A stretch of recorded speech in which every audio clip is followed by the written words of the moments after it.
मैं पिछले दिनों एक नौजवान लड़की की वीडियो देख रहा था। वो जमान पार्क के सामने चेयरमैन पीटीआई के नारे लगा रही थी। किसी यूट्यूबर ने उसका इंटरव्यू शुरू कर दिया। यूट्यूबर ने उससे पूछा, मुल्क में पीटीआई 3.5 साल हुक्मरान रही, इस दौरान खान साहब ने क्या कमाल किया था। लड़की ने गुस्से से उसकी तरफ देखकर कहा, हमारे खान साहब ने सैकड़ों ऐसे काम किए थे जो मुल्क में इससे पहले नहीं हुए। यूट्यूबर ने हंसकर पूछा, मसलन? वो लड़की बोली, मसलन खान साहब ने डैम बनाए थे। यूट्यूबर ने फौरन कहा, क्या आप इनमें से किसी एक डैम का नाम बता सकती हैं? लड़की ने फौरन जवाब दिया, हाँ हाँ, क्यों नहीं। खान साहब ने कालाबाग डैम बनाया था। ये सुनकर यूट्यूबर के साथ साथ मेरी भी हंसी निकल गई। मगर यह वाकया कुछ भी नहीं था। असल वाकया उसके बाद पेश आया था। मैंने चंद दिन बाद यह वाकया नौजवानों की एक महफिल में सुनाया।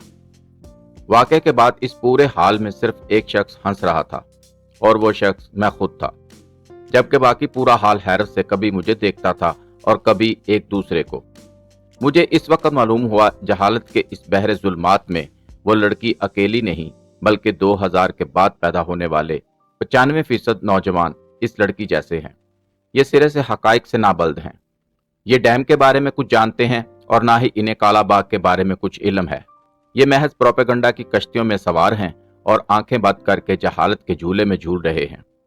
और ये सिक्का बंद हकीकत है। जाहिल मुआशरे के तारीख और हकाइक से नावाकिफ लोगों के साथ वही होता है जो 9 मई को पाकिस्तान के साथ हुआ। आप आज भी पीटीआई के किसी नौजवान से पूछ लें, वो हैरत से जवाब देगा, हमने आखिर क्या जुर्म कर दिया? हमने बस चंद इमारतें ही तो जलाई थीं। इसमें माइंड करने वाली क्या बात थी? हम अगर जिंदा हैं और हम अगर कौम भी हैं तो फिर हमें अब खुले दिल के साथ 9 और 10 मई के वाकयात का तज्जिया करना होगा, ताकि हम मुस्तकबिल में ऐसे खौफनाक वाकयात से बच सकें। ये हकीकत है, हादसा एकदम नहीं होता, जमाना बरसों इसकी परवरिश किया करता है।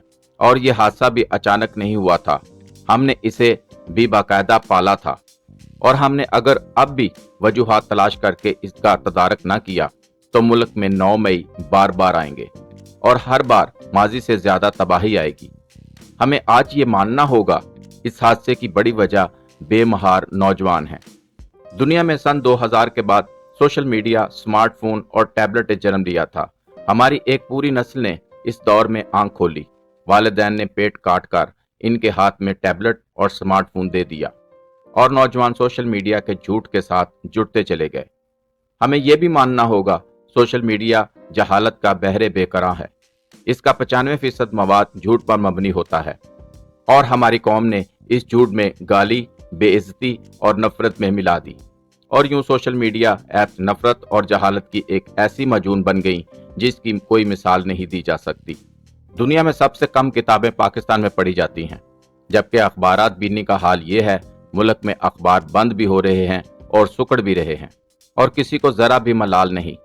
चुनांचा आप फिर खुद फैसला कीजिए, अवाम ने मालूमात और अकल कहां से लेनी थी। इस गैप को सोशल मीडिया ने खूब भरा और नतीजा फिर पूरी दुनिया के सामने है। दूसरा फैक्टर चेयरमैन पीटीआई हैं। हमें इन्हें दाद देनी होगी। ये मुल्क में सोशल मीडिया की अहमियत से वाकफ पहले लीडर थे। खान साहब ने सन 2000 के बाद सिर्फ 3 सेक्टर्स में काम किया और कमाल कर दिया। उन्होंने डीजे के साथ तकरीर करना सीखी, गाने बनवाए, डीजे बट हायर किया और पूरी एनर्जी के साथ अंधाधुंध बोलना सीख लिया। इस फील्ड में पूरी सियासी लाट में उनका कोई हरीफ नहीं था।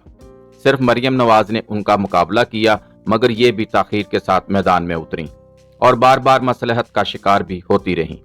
नौजवानों को खान साहब का ये अंदाज भा गया। खान का दूसरा कमाल फौज थी। ये फौज को बावर कराने में कामयाब हो गए थे। एटम बम के बाद मैं आपका सबसे बड़ा असासा हूं और फौज ने इन्हें अपना सासा भी मान लिया। और खान साहब का तीसरा कमाल सोशल मीडिया था। पीटीआई ने पिछले 15 वर्षों में सिर्फ एक फील्ड में खुलकर सरमायाकारी की और वो थी सोशल मीडिया। ये इक्तदार में आने के बाद इस शोबे में 1.5 अरब रुपए माहाना खर्च करते रहे। फौज ने भी इस मामले में इनकी भरपूर मदद की। पार्टी को नए एंकर्स और यूट्यूबर्स भी बना कर दिए गए, जबकि मुखालफत करने वाले एंकर्स और यूट्यूबर्स को जिस्मानी, जहनी और फनी रगड़ा लगाया जाता था। इन्हें गाली स्क्वाड के हवाले कर दिया जाता था और ये लोग उसकी मां बहन एक कर देते थे। जनरल बाजवा और जनरल फैज हमीद की मेहरबानी से इलेक्ट्रॉनिक मीडिया में से 3 चैनल्स अलग करके पीटीआई के हवाले कर दिए गए। आप 2011 से 2022 तक के अदाद-ओ-शुमार इकट्ठे कर लें। आप ये जानकर हैरान रह जाएंगे, मुल्क में 11-12 बरसों में 7 करोड़ लोगों को सिर्फ एक चैनल दिखाया गया और वो चैनल खान साहब को दिन रात मसीहा बनाकर पेश करता रहा। आप अगर 2011 से 2013 तक सोशल मीडिया का तज्जिया भी करें तो आपको इल्म होगा इन 12 बरसों में आसफ अली जरदारी, शरीफ फैमिली और मौलाना फजलुर रहमान को चोर, डाकू, मुल्क दुश्मन और आम आदमी के मसाइल की वजह करार दिया जाता और हकाइक, तारीख और इल्म से महरूम नौजवान इस प्रोपेगंडे को हकीकत मानते चले गए। चुनांचा आज आप किसी नौजवान से मियां नवाज शरीफ, आसफ अली जरदारी और मौलाना फजलुर रहमान के बारे में पूछ लें, आप कानों को हाथ लगाने पर मजबूर हो जाएंगे।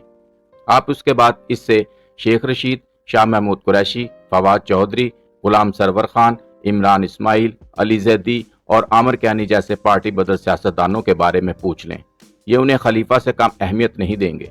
और आप नौजवानों से पीटीआई के दौर के बारे में भी पूछ लें, ये उसे मुल्क की तारीख का शानदार तरीन जमाना करार देंगे। आप इसके जवाब में बेशक पिट मरें मगर ये नहीं मानेंगे और हमें ये भी मानना होगा जनरल मुशर्रफ के बाद मुल्क में एक ऐसी नस्ल ने जन्म लिया था जिसे रियासत के हाथ नहीं लगे थे। ये लोग रियासत के वजूद और ताकत दोनों से नाबल्द थे। ये पुलिस, अदालतों, एजेंसियों और स्याह डाले के वजूद ही से वाकफ नहीं थे। रही सही कसर तहरीक लब्बैक की काल्ज ने पूरी कर दी। इलामा खादम हुसैन रिजवी और उनके साहबजादे साद रिजवी की काल्ज ने मुल्क की चूलें हिला दी। नौजवानों ने यह भी देखा, गिराओ, जलाओ और कत्लो गारतगरी के बावजूद हुकूमत ने उन्हें सलाम करके घर भिजवा दिया है, तो ये भी रियासत को मजाक समझ बैठे और उसके साथ बाकायदा ठट्ठा करने लगे। यह हालात का माजी था और माजी के बाद हर हाल में हाल आता है। पीटीआई की हुकूमत बहरहाल खत्म हुई और खान साहब अपनी शोहरत और हमाकत के जोम में आगे बढ़ते रहे। खान की पहली हमाकत कौमी असम्बली से इस्तीफा था। ये अगर अदम एतमाद को कबूल कर लेते, असम्बली में बैठे रहते, अपोजिशन लीडर बन जाते तो यकीन करें ये 3 माह बाद दोबारा वजीर आजम होते या मुल्क में अब तक इलेक्शन हो चुके होते। मगर उन्होंने कौमी असम्बली से इस्तीफा भी दे दिया और एस्टेब्लिशमेंट से टक्कर भी ले ली। ये इस टक्करबाजी में रोजाना की बुनियाद पर आगे बढ़ते रहे और मैं आज जब हालात का तज्जिया करता हूँ तो मुझे महसूस होता है उन्हें जानबूझकर आगे बढ़ने का मौका दिया जाता रहा था और ये इस मौके को अपनी कामयाबी समझते रहे थे। इस दौरान उन्होंने अदलिया में भी अपना ग्रुप बना लिया था और रियासत का एक हिस्सा भी उनका साथ दे रहा था और सबसे बढ़कर बुशरा बीबी के मुवक्किलात उनके साथ खड़े थे और जाहिर है उसका कोई ना कोई नतीजा तो निकलना था और ये 9 मई की शक्ल में निकला। और फिर इनके साथ वो हो गया जो नेपोलियन बोनापार्ट और हिटलर के साथ रूस में हुआ था। ये भी जाल में फंस गए और ये अब बेबसी से दाएं बाएं देख रहे हैं और मज़ाकरात की भीख मांग रहे हैं, जबकि बुशरा बीबी समेत तमाम रूहानी, सियासी और सफारती ताकतें इनका साथ छोड़ चुकी हैं।